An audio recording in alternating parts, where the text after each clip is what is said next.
Et ce modèle, en fait, est formalisé, discuté, pas par grand monde, hein, c'est quelques physiciens qui diffusent ce modèle, qui le publient, et qui assez rapidement fait l'objet de colibets, notamment de la part d'un astrophysicien qui s'appelle Fred Hoyle, qui est invité à la BBC à parler d'astrophysique, et il décrit ce modèle en termes plus compliqués que ceux que j'ai utilisés aujourd'hui.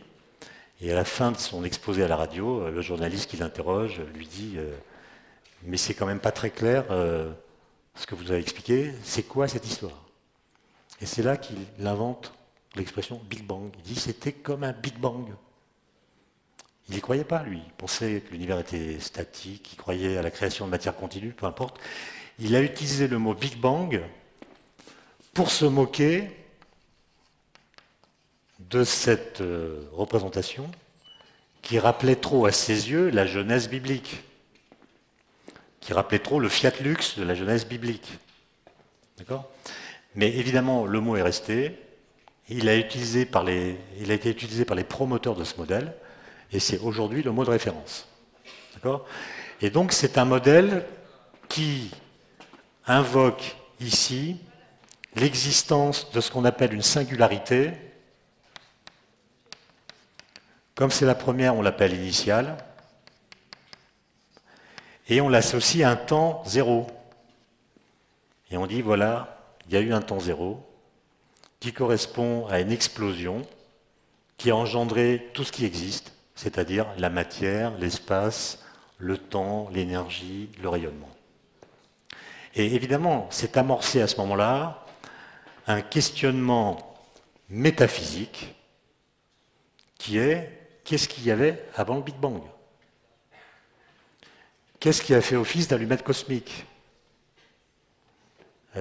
Est-ce que le Big Bang a été précédé par rien? Et Dieu dans tout ça, etc. etc. D'accord? Et à partir de ce moment-là, la question de l'origine de l'univers devient une zone de concurrence et parfois même de conflit entre les scientifiques et les religieux. Il y a même des discussions parfois houleuses. On raconte que lorsque Jean-Paul II et Benoît XVI, non, Jean-Paul II, pardon, et Stephen Hawking, l'astrophysicien, se sont rencontrés au Vatican en 1992, la discussion s'est terminée par les mots suivants. Jean-Paul II qui dit à Stephen Hawking, Monsieur l'astrophysicien, nous sommes bien d'accord, ce qui est après le Big Bang, c'est pour vous, ce qui est avant le Big Bang, c'est pour nous. C'est-à-dire l'idée que les physiciens ont pour mission de raconter l'histoire, et les théologiens ont pour mission de nous dire ce qui a enclenché l'histoire. À nous, les physiciens, l'immanence, aux religieux, la transcendance. C'est un peu ça le partage des rôles. Et évidemment, les questions qui sont engendrées autour de ce problème sont fascinantes. Je ne dis pas du tout qu'il faut les mépriser ou les abandonner, mais ce que je voudrais vous montrer, c'est que ce sont des questions prématurées, au sens où cette façon d'envisager le Big Bang correspond aux années 50. Et cette façon de faire s'est enquistée dans la culture, de sorte qu'aujourd'hui, tout le monde continue à parler en ces termes. Sauf que entre 1950 et aujourd'hui, il s'est passé beaucoup de choses en physique, et suffisamment de choses pour que cette façon de présenter les choses soit devenue parfaitement caduque. Et d'ailleurs, il y a une raison très simple qui vous permet, vous, de comprendre que cette représentation ne peut pas être vraie. C'est tout simplement que les calculs qui ont engendré cette représentation sont des calculs de relativité générale. Or, je l'ai dit, la relativité générale est une théorie de la gravitation. Une théorie de la gravitation est seulement de la gravitation. Alors quand vous avez un univers qui est très grand, c'est bien, parce que la gravitation, elle est dominante à grande échelle. C'est une force qui est la plus faible de toutes en termes d'intensité. La gravitation, c'est chaque atome de votre corps qui est attiré par chaque atome de la Terre. Ça fait votre poids. Mais c'est une interaction atome-atome nulle. C'est parce qu'il y a beaucoup d'atomes dans la Terre et beaucoup d'atomes dans votre corps que votre poids vaut quelques centaines de newtons. Mais c'est une force ridiculement faible. Je vous rappelle que si vous prenez l'atome d'hydrogène, par exemple, donc un proton avec un électron autour, évidemment, la force qui lie l'électron au proton, c'est la force électrique, qui en l'occurrence est attractive. Mais vous ne l'avez pas vu dans les calculs, mais il y a une autre force, c'est la force gravitationnelle. L'électron a une masse non nulle, le proton a une masse non nulle, donc il y a une force gravitationnelle qui fait que l'électron est attiré par le proton, en plus de la force électrique. Et pourquoi vous ne l'avez jamais intégré dans vos calculs? Voilà, c'est parce que le rapport entre la force électrique et la force gravitationnelle, il est de l'ordre de 10 puissance 40. La force électrique est 10 puissance 40 fois plus grande que la force électromagnétique. Donc on s'en fiche de la gravitation, qui est pourtant, et il faudra que vous m'expliquiez pourquoi, la gravitation, c'est la force qui est dominante à notre échelle. Alors que c'est la plus faible. De beaucoup la plus faible. C'est elle qui vous permet d'être assis sur vos chaises. C'est bizarre ça. Comment se fait-il que la force la moins intense, et de très loin, ait été celle qu'on découvre en premier? L'électromagnétisme, on l'a découvert au XIXe siècle. Les interactions nucléaires, qui sont 10 puissance beaucoup plus intenses que les forces en question, ont été découvertes qu'au XXe siècle. Comment se fait-il que ce soit les forces les plus faibles qui ont été découvertes les premières? Je vous laisse réfléchir là-dessus. Il y a une explication, évidemment. Bon. Autrement dit, quand l'univers est grand, modéliser son histoire par la relativité générale, c'est justifié parce que la gravitation domine à grande échelle. Mais voyez bien que quand vous remontez dans le passé, arrive un moment où l'énergie des particules devient très élevée. Je dirais même de plus en plus élevée.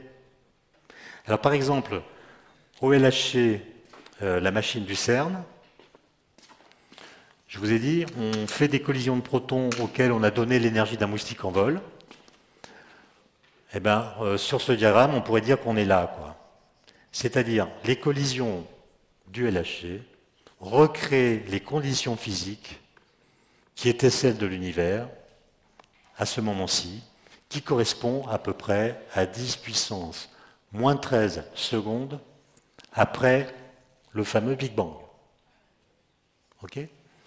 Et le modèle standard est parfait, c'est-à-dire il nous prédit exactement les phénomènes qu'on observe à cette échelle. Et donc, on a une théorie physique, si vous voulez, qui nous permet de décrire ce qui se passe là. Mais avant, on ne sait pas faire d'expérience parce qu'on n'a pas l'énergie. On peut faire des calculs. Et d'ailleurs, pour arriver jusqu'ici, il a bien fallu faire des calculs. Et vous voyez qu'il y a un moment à partir duquel les calculs vont demeurer mathématiquement justes, mais devenir physiquement faux. Parce que les particules ne subissent pas que la gravitation, elles subissent les forces nucléaires, elles subissent les forces électromagnétiques. Or, ces forces ne sont pas décrites par la théorie d'Einstein, elles sont décrites par le modèle standard de la physique des particules qui lui-même s'appuie sur la physique quantique. D'accord ? Et donc il y a un moment en deçà duquel,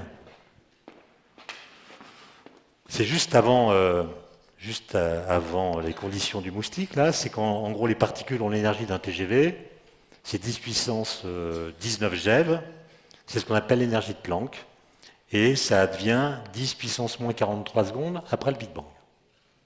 En fait, les conditions physiques en deçà desquelles vous ne pouvez plus négliger les autres forces correspondent à ce qu'on appelle le mur de Planck. Donc le mur de Planck, vous pouvez le caractériser par trois nombres, une énergie, une longueur et un temps. On va mettre P pour Planck. Comment les calculer? C'est très simple. Vous prenez les trois constantes fondamentales de la physique, c'est-à-dire G, H, Planck et C. Dans la théorie de la relativité générale, vous avez G et C. En théorie quantique des champs, théorie quantique relativiste, vous avez H et C. Ce qu'on aimerait, c'est une théorie qui est en même temps G, H et C. c'est-à-dire une théorie quantique de la gravitation, qui soit en même temps une théorie des cas de force. D'accord? Bon, comment est-ce que vous allez fabriquer les caractéristiques du mur de Planck à partir de ces données, qui sont des données dimensionnées? Ben, vous allez les bricoler pour faire une donnée qui est homogène à une énergie, les bricoler pour avoir une donnée qui est homogène à une longueur, etc. Et ça vous donne, pour l'énergie H, C5 sur G à la puissance 1,5. Pour la longueur, ça vous donne GH sur C puissance 5 racine carrée. Et pour le temps de Planck, ça donne HG sur C3 à la puissance 1,5. C'est celui-là qui vaut 10 puissance moins 43 secondes. Et donc, dans beaucoup d'ouvrages, on vous dit, voilà, le temps de Planck, le mur de Planck, advient 10 puissance moins 43 secondes après le Big Bang, après l'instant zéro. Une formulation qui est éminemment discutable, comme on le verra tout à l'heure. Ce qui veut dire, je refais le dessin pour qu'il soit plus clair. Donc, R, le rayon, T, le fameux truc. D'accord? Donc là, il y a des galaxies. Là, il n'y a plus de galaxies. Là, il y a des particules élémentaires. Le LHC est ici. Le mur de Planck est là.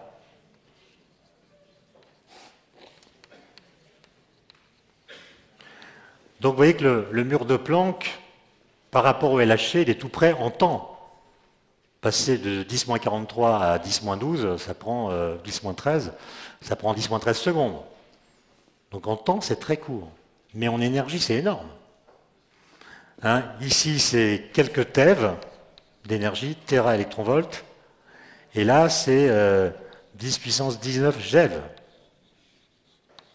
Donc vous avez des milliers d'ordres de grandeur qui séparent la densité d'énergie du mur de Planck à celle qu'on est capable de tester expérimentalement. D'accord? Et gagner un ordre de grandeur, c'est-à-dire un facteur 10 en l'occurrence, ça demande beaucoup de travail, beaucoup de puissance et beaucoup d'argent. On va redémarrer le LHC en 2015, un gros travail, et on va simplement gagner un facteur 2 sur l'énergie. Hein, donc gagner des ordres de grandeur, c'est une longue tâche. D'accord? Donc, le bilan de ce que j'ai dit tout à l'heure, c'est cette histoire-là, on sait la raconter. Ce qui s'est passé là, on sait le décrire par la théorie, et on sait que notre description est juste. Parce que les expériences du LHC ont confirmé le modèle standard. Entre les conditions du LHC et le mur de Planck, les théories fonctionnent. On ne peut pas les tester aussi bien qu'on a pu le faire ici, mais on a des modèles théoriques qui permettent de dire comment on arrive jusqu'au mur de Planck. À partir du mur de Planck, on ne sait plus. Donc l'honnêteté intellectuelle, c'est de dire, on sait grosso modo décrire cette histoire, on sait que cette histoire a duré 13,7 milliards d'années,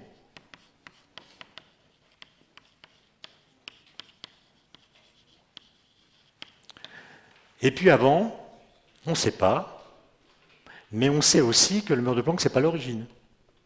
On sait qu'avant le mur de Planck, il y avait des choses, il y avait des particules. D'accord? Et d'ailleurs, quand j'ai dit qu'on est capable de comprendre l'origine de tous les éléments qui constituent l'univers, j'ai pris l'exemple de l'hélium, à partir des protons et des neutrons. Ensuite, il faut savoir d'où viennent les protons et les neutrons. Fastoche, ça vient de la fusion de quarks et de gluons. Dans les protons, il y a trois quarks, dans les neutrons aussi. Ils interagissent en échangeant des gluons, qui sont des particules élémentaires, comme les quarks. Après, il y a d'où viennent les quarks et les gluons. Ben là, on ne sait plus.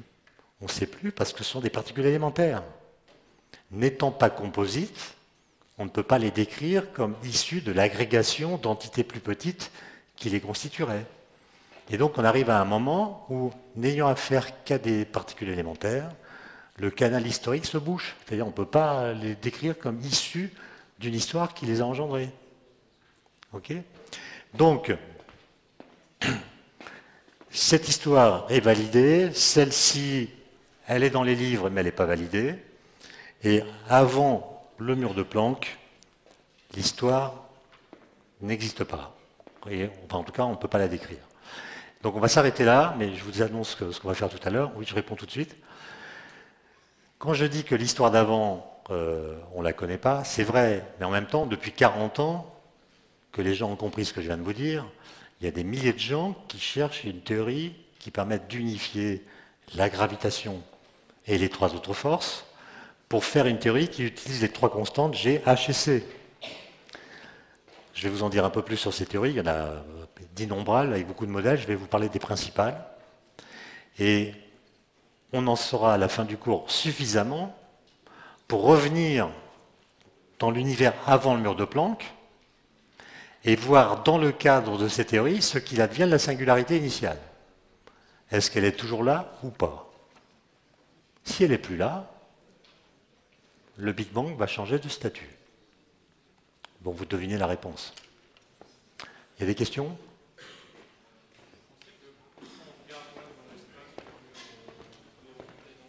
Ouais.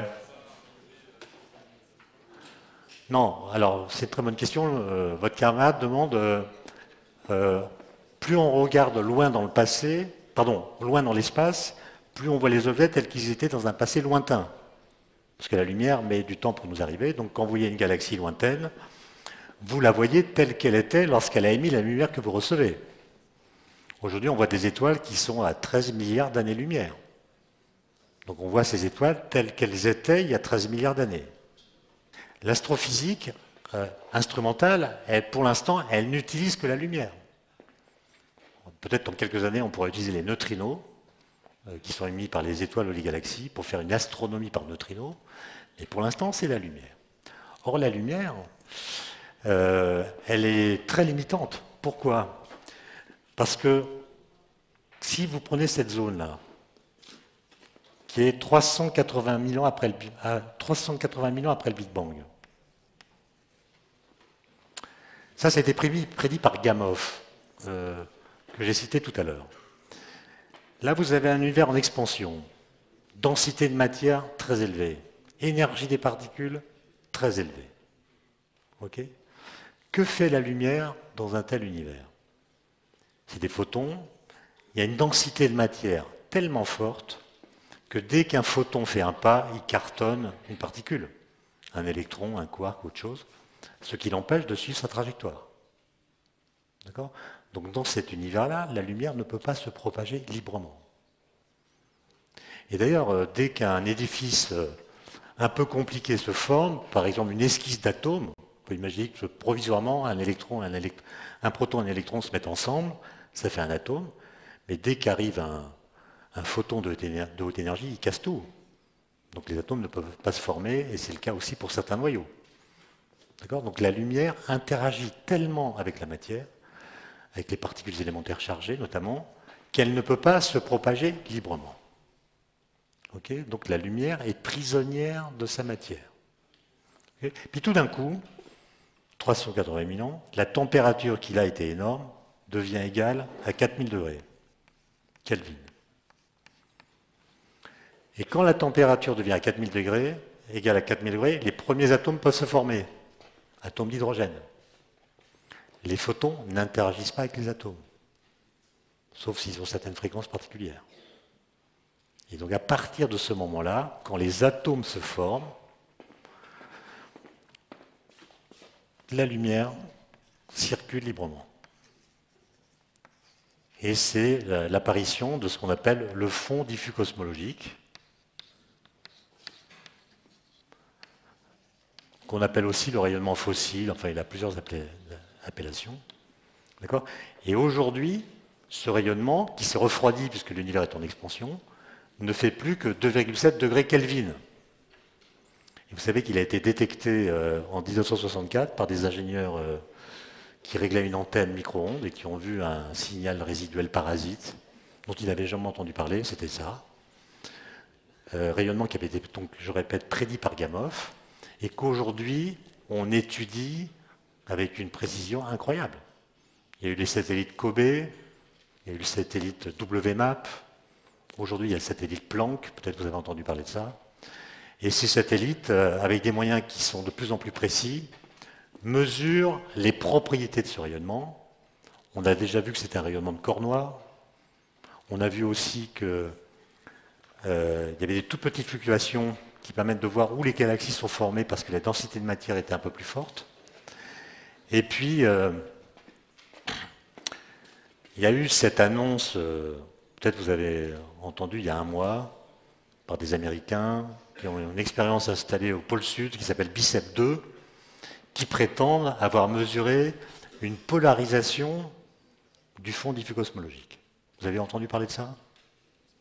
Qui en a entendu parler? Ah, dis donc, ça a quand même fait la une de tous les journaux. Non? L'inflation cosmique? Bon, cela dit, c'est pas grave. C'est pas grave parce qu'il semblerait que les Américains se soient un peu précipités dans leur annonce. Voilà. Mais je vous en dirai plus tout à l'heure, on fait une petite pause.